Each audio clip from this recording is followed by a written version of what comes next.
All right, so let's cut the BS.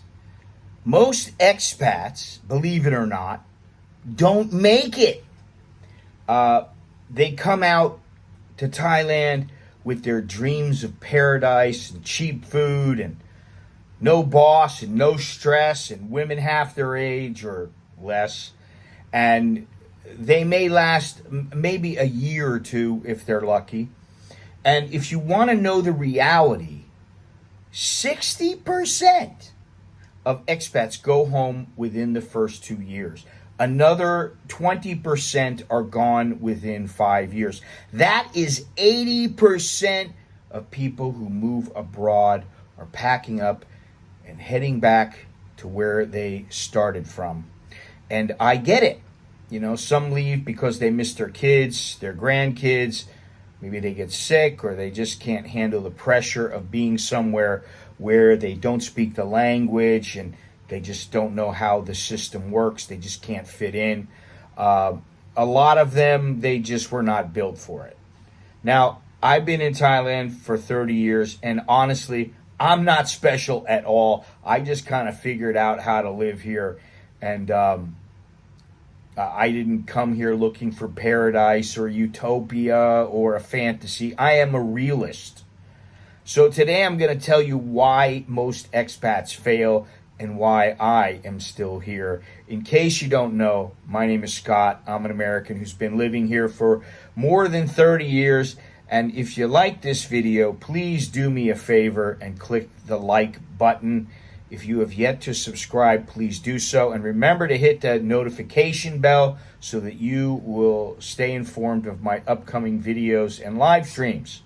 Also, if you'd like to send me a Dear Scott letter, a comment, whatever, a question, or you need a paid consultation, you can email me at anamericaninbangkok@gmail.com. I get a couple of these every month, and I'd be happy to help. So, now, is it true? Is this true? 80% go home. Yes, it is. According to studies from HSBC, Internations, and surveys by global relocation firms, 60 to 70% of expats return home within 1 to 5 years. Retention drops hard after the 2-year honeymoon. Older expats, that's 50 years and up, are more likely to leave for family reasons, especially grandkids, health issues, family deaths, guilt, or emotional pull from children. In other words, the data supports the claim and the anecdotal evidence screams this fact. The 2-year crash, the expat dropout curve. Most expats hit the wall within the first 24 months. They realizing living in another country is work. It's not a permanent vacation. Language, visas, banks, hospital visits, landlord issues, it grinds them down. And without a system or a mission, some of them just crack. Now, the takeaway is that most people bring their problems with them, and Thailand is not going to fix them. It may even amplify them. So, number 2, the emotional gravity of family.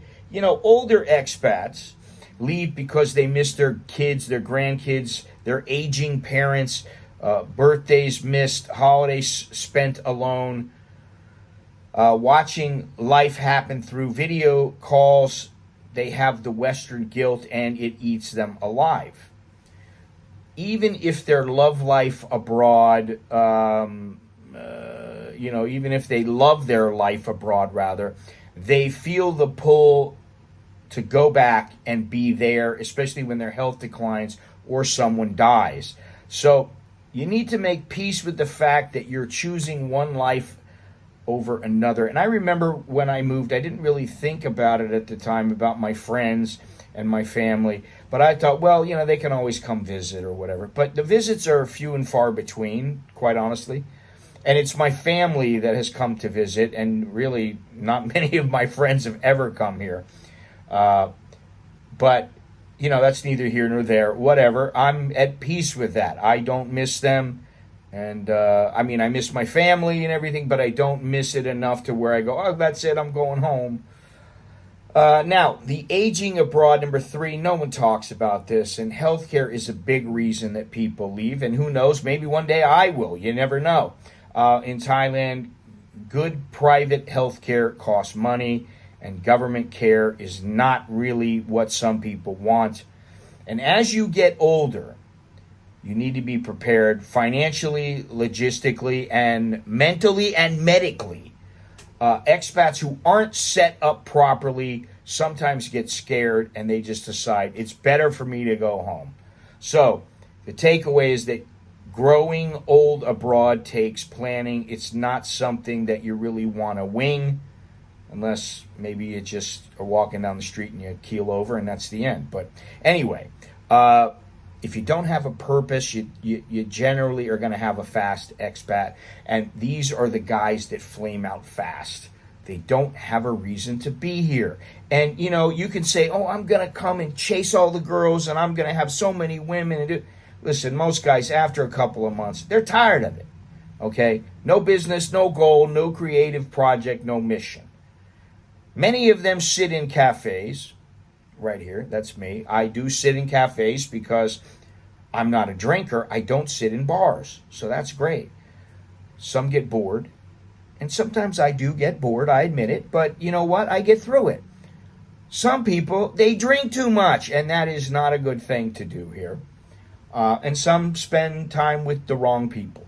Eventually, they realize that they've wasted a few years of their life. And they go crawling home. So you need a routine and reason to get up in the morning, or the fantasy can turn into hell real quick. Now, number 5, this life is not for everybody. You're going to be alone a lot. You're going to be misunderstood. You're going to deal with heat, bureaucracy, language barriers, and cultural gaps. You may feel invisible at times, and sometimes you're going to feel like a walking ATM. So the takeaway for this is Thailand is not the problem. Most people just aren't built for this kind of independence. There are different kinds of independence, and this is one type, and many are just not built for it. Now, the reason that I am still here, because somehow, I don't know how, first of all, I'm going to say I got lucky. I got lucky because of circumstances. I got lucky because I met my wife. And, you know, I got lucky because I had kids, and this is, to me, it's better than being in the U.S. It provides a better life for us. But I have built a life that works for me. Now, nowadays, I eat clean. I eat very well. I stay very disciplined, and I move with intention. Everything I do has a reason. You know, I come home sometimes and I say, I'm tired. Okay, guess what? It's time for a break. Is it lunchtime? Okay, all right, let me start cooking my lunch. I chill out on the sofa for an hour, eat my lunch, and then I say, okay, I'm regenerated. I'm re-energized. Let me get up, and I got things to do. Because I don't chase BS, and I don't waste time. And, you know, I have a sort of system and a voice within me and a particular type of rhythm. And I don't need people's external validation to tell me that what I'm doing is right. I live here for me, not anybody else. And this is something that some people just don't understand because they're worried about what their friends and family are going to say. You know, but I'm not here to escape. I never was. I'm just here because I built something. And to be honest, I thought I'll come here for a year. You know, we'll see what happens. And if I need to, I'll go back home. But you know what? A year stretched on. And then it stretched on and stretched on. I met my wife and then, you know, it kept stretching on. And then I went, hey, you know what? I live here. And now I'm here for almost 31 years. So, you know, I don't blame people who go home because this life is not for everyone. There's nothing wrong with living back home if that's what you like. If you want to be near your grandkids or your family, well, then by all means go. That's a very good reason. I didn't have kids or grandkids when I left. So now my kids are here. I'm going to have my grandkids here. But again, this life is not for everyone. If you are sick, broke, just tired of fighting to understand a different culture, go back home. But what I don't really respect is the guys who came here expecting a dream, and then when it gets very real, they fold. Oh, well, I've had enough. I think I'm going to go home because, this place, it's really good, but I think I'm going to just go home for a while because I need to be home, or whatever the reason, Listen, I've met quite a few people. There was one guy who had quite a bit of money. He went through a lot of it here. And then, he just said, things aren't the way I want here. I'm going to go back home. And so he went back home. And he was happy back home, I guess, but Thailand is not your therapist. It's not a movie set. It's not a spiritual retreat. It is a country, and it's real life. That's the thing. It's real life. Day to day may get a bit boring for you, it's a routine. So I don't know what else to say, but I said it before and I'll say it again. Freedom, it comes at a cost, and it is not free. You pay for it with discipline, discomfort, and the decisions really, most people are not willing to make. And that's why I'm still here, because I took a chance and I made some decisions that a lot of people might not have made. So I'm still here. I didn't find paradise. I just faced reality, and it's my reality. And if you want it to last, then you better come here with more than this big dream of Thailand and the wonderful life it's going to provide, and all these subservient women who, they're so great and life is fantastic. Well, it can be fantastic, and sometimes it is fantastic. Sometimes it's, it's a bore. Sometimes it's just a routine, whatever.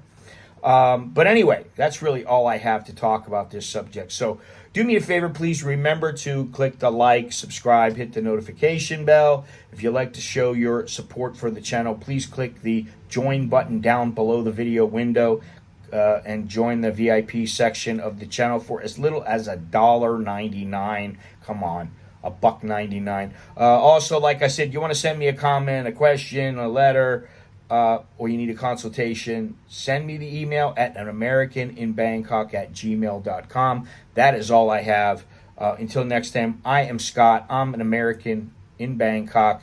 Chok di lel jerkan mai. That's good luck, and see you again. Take care.